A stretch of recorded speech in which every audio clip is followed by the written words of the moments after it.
Between 1237 and 1242, the Golden Horde made inroads into Europe, going as far as eastern Germany.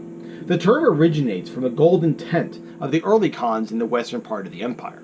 In 1236, a grandson of Genghis Khan, Batu, led the Horde into Russia and carried out the only successful wintertime invasion of Russia in its history.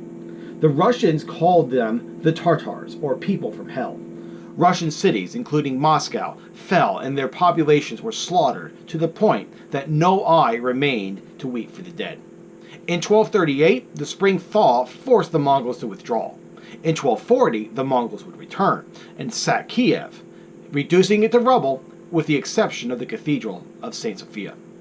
The Mongol onslaught in Russia ends when the prince, Alexander Nevsky, submits to Mongol demands, and when the Mongols turn their attention to Western Europe. Batu's success began a period of 250 years where the Mongols were dominant in Russia. Princes had to pay tribute, and peasants had to work for both Russian and Mongolian overlords.